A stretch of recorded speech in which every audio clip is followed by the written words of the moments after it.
जय हिंद दोस्तों, नमस्कार। बात कर लेते हैं आज की दिन भर की सारी बड़ी खबरों की, जहां सबसे पहले आपको बताएंगे सबसे बड़ी खबर दोस्तों, जहां पर ईरान के तेहरान का सुरक्षा घेरा तोड़ने पहुंचे अमेरिकी नेवी के जहाज। ईरान के सुप्रीम लीडर खामेनेई दोस्तों आनन फानन में छुप गए जाकर बंकर में, जिसके बाद वहां से बड़ी चेतावनी दी है दोस्तों अमेरिका को। बताएंगे आपको क्या वर्ल्ड वॉर 3 छिड़ने वाला है, लेकिन इसी बीच दोस्तों भारत को लेकर जो अहम जानकारी निकल कर सामने आ रही है दोस्तों, बताएंगे आखिर क्या भारत को पहले से ही पता था कि दक्षिण अफ्रीकी की सेना अपने देश में करेगी बगावत। दोस्तों ब्रिक्स नौसैनिक अभ्यास पर मच गया बवाल, भारत ने बनाई थी इससे दूरी, क्या भारत को पहले से ही था इसका आगाज? वहीं आपको बताएंगे जब पूरी दुनिया को यह पता है कि यूएनएससी में भारत को परमानेंट सदस्य बनने का ऑफर मिलने वाला है दोस्तों, वो समय आ चुका है कि भारत को भी अब परमानेंट मेंबर बनाया जाएगा। ऐसे में दोस्तों पाकिस्तान ने भारत के खिलाफ बहुत बड़ा अटैक करने की कोशिश की दोस्तों। वहीं आपको बताएंगे कनाडा के प्रधानमंत्री मार्क कार्नी से नाराज हुए डोनाल्ड ट्रंप ने वापस ले लिया गाजा पीस बोर्ड का निमंत्रण। क्या अमेरिका का हिस्सा बनेगा ओटावा? क्या ट्रंप अब कनाडा के ओटावा को लेकर भी नया बवाल खड़ा करेंगे दोस्तों? साथ ही साथ आपको बताएंगे डोनाल्ड ट्रंप के इस बोर्ड ऑफ पीस की अमेरिकी मीडिया ने ही खोल दी पोल। एनवाईटी ने बता दिया कि आखिर क्यों डोनाल्ड ट्रंप ने लॉन्च किया ये बोर्ड ऑफ पीस, क्या है इसके पीछे उसका मकसद दोस्तों। एक से एक बेहतरीन खबर बताने वाले हैं, बस आप वीडियो के लास्ट तक बने रहेगा। और खबरों में आगे बढ़ने से पहले दोस्तों, अगर आप भी मानते हैं कि जिस प्रकार से आज के समय में दुनिया युद्ध की ओर बढ़ती जा रही है दोस्तों, और अपना भारत फूक फूक कर कदम रख रहा है और कूटनीति के साथ आगे बढ़ता दिखाई दे रहा है, और यही सबसे बेहतरीन कदम है, तो वीडियो को लाइक करके चैनल को सब्सक्राइब करके बेल आइकन दबा के कमेंट में जय हिंद अवश्य कहिएगा। बात करते हैं पहली सबसे बड़ी खबर की, जहां अमेरिकी नेवी का शक्तिशाली aircraft carrier USS Abraham Lincoln इस समय सक्रिय मूवमेंट में है, और इसी वजह से हालात बेहद संवेदनशील माने जा रहे दोस्तों। अमेरिकी नेवल इंस्टीट्यूट की रिपोर्ट के मुताबिक ये निमिट्ज क्लास एयरक्राफ्ट कैरियर मलक्का जलडमरू मध्य बोले तो स्ट्रेट ऑफ हॉर्मुज पार करने के बाद अंडमान सागर से पश्चिम दिशा की ओर बढ़ रहा था। इसका अगला पड़ाव अरब सागर बताया जा रहा है दोस्तों। अरब सागर की ओर बढ़ते ही अमेरिकी यूएसएस अब्राहम लिंकन ईरान की सैन्य मारक दूरी के भीतर आ जाएगा। यही वजह है कि इस मूवमेंट को सामान्य नौसैनिक गतिविधि नहीं माना जा रहा। एक्सपर्ट्स मानते हैं कि ये क्षेत्र पहले से ही अमेरिका और ईरान के बीच तनाव का बड़ा केंद्र रहा है, और ऐसे में इस तरह की तैनाती हालात को और नाजुक बना सकती है दोस्तों। इसी दौरान ये भी सामने आया है कि यूएसएस अब्राहम लिंकन ने अपने एआईएस यानी ऑटोमेटिक आइडेंटिफिकेशन सिस्टम ट्रांसपॉन्डर बंद कर दिए हैं। ये सिस्टम जहाज की लोकेशन को सार्वजनिक रूप से दिखाता है। सैन्य अभियानों में ट्रांसपॉन्डर बंद करना सुरक्षा के लिहाज से सामान्य प्रक्रिया मानी जाती है, लेकिन मौजूदा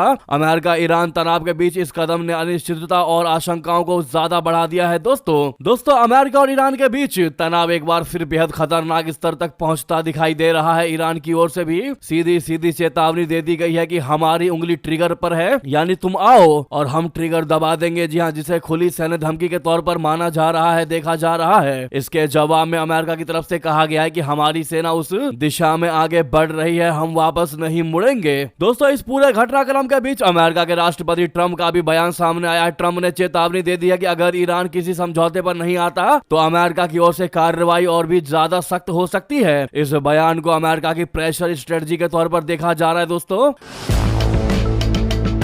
अब सबसे बड़ा सवाल यही उठ रहा है कि यूएसएस अब्राहम लिंकन की यह मूवमेंट सिर्फ ईरान पर दबाव बनाने की रणनीति है, या फिर किसी बड़े सैन्य टकराव की तैयारी। इतिहास में कई बार इस तरह की सैन्य तैनाती बातचीत का रास्ता खोलती रही है, लेकिन कई बार यही कदम युद्ध की शुरुआत भी बन चुके हैं दोस्तों। अब सवाल यह है कि क्या दुनिया एक और बड़े युद्ध की ओर बढ़ रही है? बता दें यूएसएस अब्राहम लिंकन की तैनाती, एआईएस ट्रांसपॉन्डर का बंद होना, ईरान की खुली चेतावनी और अमेरिका का सख्त रुख, इन सब ने हालात को बेहद ही नाजुक बना दिया है दोस्तों। अब पूरी दुनिया की नजर इस बात पर टिकी हुई है कि ये टकराव सिर्फ चेतावनियों तक सीमित रहेगा या फिर दुनिया एक और बड़े युद्ध की गवाही देने वाली है। दोस्तों इस खबर पर हमारी पैनी नजर बनी हुई है। जैसे ही जो भी अपडेट्स आएगा इसको निकलकर सामने सबसे पहले आपको बताएंगे, इसीलिए चैनल पर पहली बार है तो सब्सक्राइब करके बेल आइकन जरूर दबा लीजिएगा, क्योंकि दोस्तों अगर अमेरिका ईरान पर अटैक करता है तो ईरान ने भी बड़ी धमकी दे ही दी है कि भैया तुम आगे बढ़ रहे तो और हमारे पास आ जाओ, हमारे हाथ में भी ट्रिगर ट्रिगर है और उंगली हमारी ट्रिगर पर रखी हुई है। अगर तुम जवाब दोगे, तुम हमला करोगे तो हम भी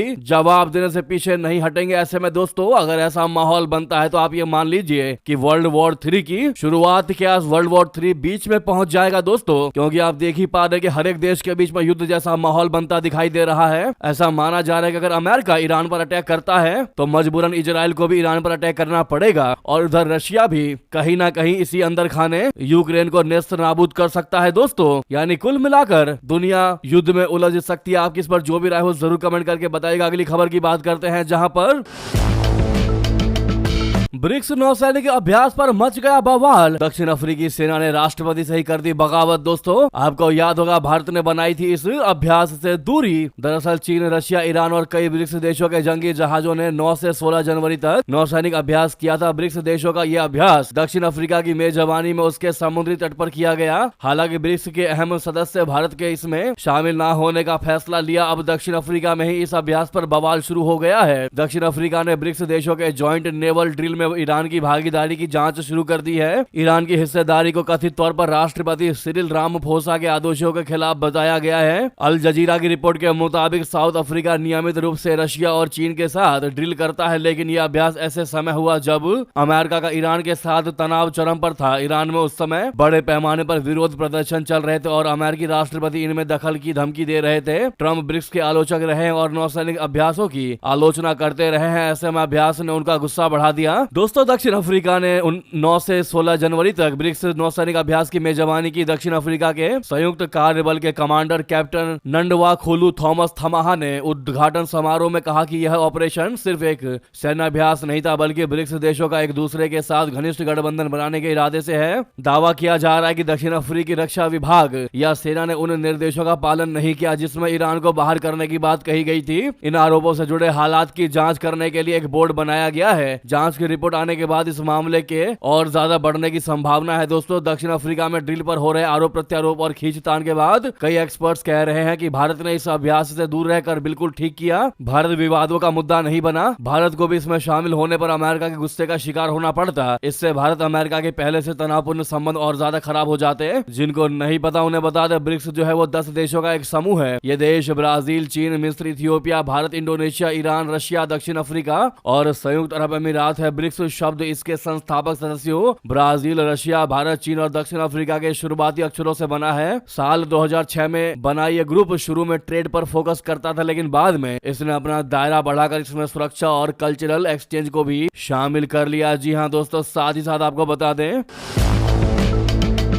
यूएनएससी में किसी नए देश को ना मिले वीटो पावर। जी हां, पाकिस्तान का भारत के खिलाफ बड़ा हमला दोस्तों। साथ में सिंधु जल पर भी रोया। बता दे संयुक्त राष्ट्र सुरक्षा परिषद बोले तो यूएनएससी में सुधार और भारत की अस्थायी सदस्यता के लिए बढ़ते समर्थन को देखकर पाकिस्तान बौखला गया। अब पाकिस्तान खुलकर इसके खिलाफ अपनी नापाक चालें चलने में जुट गया है। पाकिस्तान ने सुरक्षा परिषद में संभावित रूप से शामिल होने वाले देशों को वीटो पावर दिए जाने का विरोध किया है दोस्तों। इसके साथ ही उसने संयुक्त राष्ट्र के मंच से एक बार फिर सिंधु जल संधि को निलंबित किए जाने का मुद्दा उठाया और भारत के इस कदम को क्षेत्रीय स्थिरता के लिए खतरा बताया। भारत ने पिछले साल कश्मीर के पहलगाम में आतंकी हमले के बाद 23 अप्रैल को सिंधु जल संधि पर रोक लगा दी थी। गुरुवार को international law year in review 2026 conference में बोलते हुए संयुक्त राष्ट्र में पाकिस्तान के अस्थायी प्रतिनिधि आसिम इफ्तिखार अहमद ने कहा कि संधियों का चुनिंदा पालन और अंतरराष्ट्रीय कानून का असमान अनुप्रयोग संयुक्त राष्ट्र की नींव को कमजोर कर रहा है। पाकिस्तानी दूत ने कहा कि संधियों को चुनिंदा रूप से मानने या कानूनी अपवाद के लिए कोई जगह नहीं होनी चाहिए। पाकिस्तान प्रतिनिधि ने कहा कि बाध्यकारी अंतरराष्ट्रीय समझौते को न मानना संयुक्त राष्ट्र प्रणाली के लिए सीधी चुनौती है। आसिम ने सिंधु जल संधि को निलंबित करने के भारत के कदम का जिक्र किया और कहा कि ऐसे काम एक परेशान करने वाले रुझान को दिखाते हैं जो अंतरराष्ट्रीय कानून में विश्वास को कमजोर करते हैं और क्षेत्रीय स्थिरता को खतरा पैदा करते हैं। पाकिस्तान ने दोस्तों सुरक्षा परिषद में सुधार को लेकर बोलते हुए अस्थायी सदस्यता के विस्तार और नए देशों को वीटो दिए जाने का विरोध किया। दोस्तों ये पाकिस्तान का सीधा सीधा भारत का विरोध था।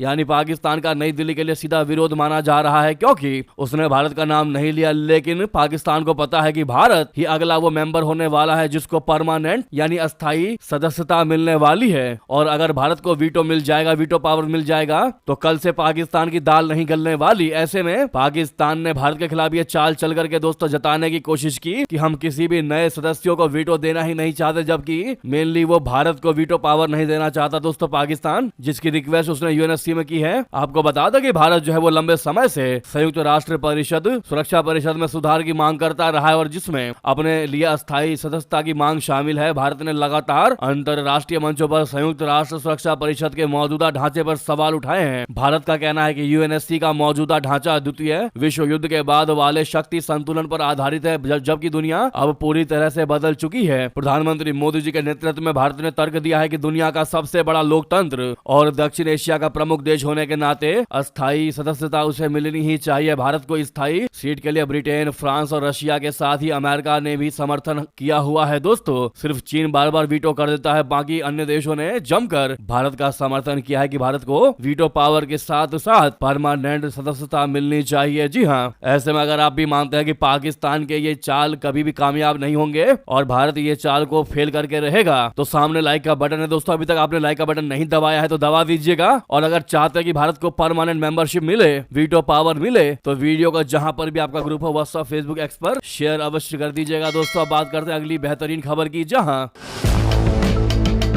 अमेरिकी राष्ट्रपति डोनाल्ड ट्रंप के निशाने पर अब उसका पड़ोसी देश कनाडा आ गया है दोस्तों। दरअसल ट्रंप ने अपनी प्रस्तावित बोर्ड ऑफ पीस पहल से कनाडा का न्योता वापस ले लिया दोस्तों। यह फैसला उस वक्त आया जब कनाडा के प्रधानमंत्री मार्क कार्नी ने दावोस में वर्ल्ड इकोनॉमिक फोरम के मंच से अमेरिका समेत ताकतवर देशों पर खुलकर निशाना साधा। ट्रंप ने अपने social media platform truth social पर पोस्ट करके कार्नी को सीधे संबोधित करते हुए लिखा कि कनाडा को अब इस सबसे प्रतिष्ठित वैश्विक बोर्ड का हिस्सा बनने का मौका नहीं मिलेगा। हालांकि यह पहली बार नहीं है दोस्तों, राष्ट्रपति बनने के बाद से कनाडा ट्रंप के रडार पर रहा है। हाल ही में एक विवादित मैप ने सवाल खड़ा कर दिया है कि क्या वाकई ट्रंप कनाडा को अमेरिका का हिस्सा बनाने की सोच रहे हैं। दावोस में अपने भाषण में मार्क कार्नी ने कहा है कि बड़ी ताकतें आर्थिक एकीकरण को हथियार और टैरिफ को दबाव बनाने के औजार की तरह इस्तेमाल कर रही है। उन्होंने ये भी कहा कि दुनिया अब नियम आधारित वैश्विक व्यवस्था के अंत की ओर बढ़ रही है। कार्नी के इस भाषण को वहां मौजूद नेताओं ने खड़े होकर सराहा, लेकिन ट्रंप को यह रास नहीं आया। कार्नी के बयान पर ट्रंप ने तीखा जवाब दिया। उन्होंने कहा कि कनाडा अमेरिका की वजह से ही जिंदा है और कार्नी को अमेरिकी दरियादली के लिए शुक्रगुजार होना चाहिए। ट्रंप ने यहां तक कह दिया कि अगली बार बयान देने से पहले कार्नी को यह बात याद रखनी चाहिए। ट्रंप ने हाल ही में एक विवादित मैप भी शेयर किया जिसमें कनाडा और ग्रीनलैंड को अमेरिका का हिस्सा दिखाया गया था। इस पोस्ट में ट्रंप ओवल ऑफिस में बैठे नजर आए, साथ में नाटो और यूरोपीय देशों के बड़े नेता भी मौजूद थे। ट्रंप पहले भी कई बार कह चुके हैं कि कनाडा को अमेरिका का 51वां राज्य बन जाना चाहिए। उनका तर्क है कि अमेरिका को कनाडा के साथ व्यापार में हर साल करीब 200 अरब डॉलर का नुकसान होता है और बिना अमेरिकी सब्सिडी के कनाडा एक व्यवहारिक देश नहीं रह पाएगा। यानी कि दोस्तों मार्क कार्नी से नाराज होकर डोनाल्ड ट्रंप ने अब वापस ले लिया गाजा पीस बोर्ड का निमंत्रण। और दूसरी तरफ माना यह जा रहा है कि ओटावा पर अब होगी ट्रंप की नजर और लगातार बेचैन कर देंगे मार्क कार्नी को ओटावा को लेकर। साथ ही साथ आपको बता दें, वहीं दूसरी ओर डोनाल्ड ट्रंप के बोर्ड ऑफ पीस की अमेरिकी मीडिया ने खोल दी पोल। एनवाईटी ने बता दिया वन मैन शो दोस्तों। ट्रंप के बोर्ड ऑफ पीस की पोल अमेरिकी मीडिया ने ही खोल दी। अमेरिकी अखबार न्यूयॉर्क टाइम्स ने उनके इस प्लान को वन मैन शो बता दिया। अमेरिकी राष्ट्रपति के लिए अखबार की यह टिप्पणी आईना दिखाने वाली है जो अपने द्वारा तय एजेंडे को चलाने के लिए बोर्ड ऑफ पीस शुरू करना चाहते हैं। अखबार ने लिखा है कि डोनाल्ड ट्रंप की यह संस्था वन मैन पावर शो है। इसके तहत डोनाल्ड ट्रंप को ही अधिकार होगा कि वो किसी भी मसले पर वीटो कर सकते हैं। वो अनिश्चित काल तक इस बोर्ड का चेयरमैन खुद को घोषित कर चुके हैं। इसके अलावा बोर्ड का एजेंडा भी वही तय करेंगे, उनके द्वारा ही तय किया जाएगा कि कौन इसमें रहेगा कौन नहीं। इतना ही नहीं दोस्तों, डोनाल्ड ट्रंप जब भी चाहे इस बोर्ड को भंग कर सकते हैं और अपना उत्तराधिकारी तय कर सकते हैं। इस बोर्ड ऑफ पीस के गठन का जो ड्राफ्ट है उसके आर्टिकल 3.2 में ही लिखा गया है कि पहले चेयरमैन डोनाल्ड ट्रंप होंगे। अखबार लिखता है कि कई अधिकारी और एक्सपर्ट्स मानते हैं कि ये वन मैन शो है। अखबार ने लिखा कि दूसरे विश्व युद्ध के बाद बनी व्यवस्था को बदलकर डोनाल्ड ट्रंप नया सिस्टम लाना चाहते हैं और खुद को ही उसके केंद्र में रखने का विचार है। Cambridge international law professor Mark Weller ने कहा कि ये तो सीधे तौर पर संयुक्त राष्ट्र पर हमला है और उसके वजूद पर खतरा पैदा करना है। दोस्तों सऊदी अरब, मिस्र, इजराइल, बेलारूस, पाकिस्तान समेत कई देश इससे जुड़े हैं। हंगरी भी इससे जुड़ा है और उसने तो डोनाल्ड ट्रंप की शान में कसीदे पढ़े। हंगरी के पीएम विक्टर ऑर्बन ने फेसबुक पर लिखा कि जहां ट्रंप वहां शांति। मिस्टर ट्रंप ने मुझे बोर्ड का हिस्सा बनने के लिए आमंत्रित किया है और मैंने निःसंदेह इससे जुड़ूंगा। ये मेरे लिए गर्व की बात है। मार्क वेलर कहते हैं कि डोनाल्ड ट्रंप की ये कोशिश है कि वो पूरी दुनिया को ही अपने इर्द गिर्द घुमाएं। दरअसल संयुक्त राष्ट्र सुरक्षा परिषद ने ही नवंबर में गाजा में शांति प्रस्ताव के लिए एक बोर्ड का गठन की बात रखी थी। इस प्रस्ताव के तहत ये कहा गया था कि 2027 तक ये बोर्ड काम करेगा। ये बोर्ड गाजा में हालात सामान्य करेगा। अब तक बोर्ड ऑफ पीस की शक्तियां निर्धारित नहीं की गई हैं, लेकिन जैसे हालात हैं उसके मुताबिक दोस्तों ऐसा लगता है कि ट्रंप वन मैन शो बनाने की कोशिश में है। बता दें कि डोनाल्ड ट्रंप ने मंगलवार को एक स्पीच में कहा था कि संयुक्त राष्ट्र संघ उम्मीदें पूरी नहीं कर पाया है। उनका कहना था कि इस संस्था में बहुत क्षमता थी लेकिन वो उम्मीदें पूरे ना कर सके। जी हाँ, ऐसे में दोस्तों क्या लगता है आपको, क्या न्यूयॉर्क टाइम्स ने जो बातें कही हैं और डोनाल्ड ट्रंप को वन मैन शो बताया है, क्या बिल्कुल सही और सटीक बात है? आपको क्या लगता है दोस्तों, जरूर कमेंट करके बताइएगा। वहीं आपको बता दें आखिर किसने कहा कि ट्रंप नहीं बल्कि मोदी और जिनपिंग सबसे ताकतवर है। दोस्तों बता दें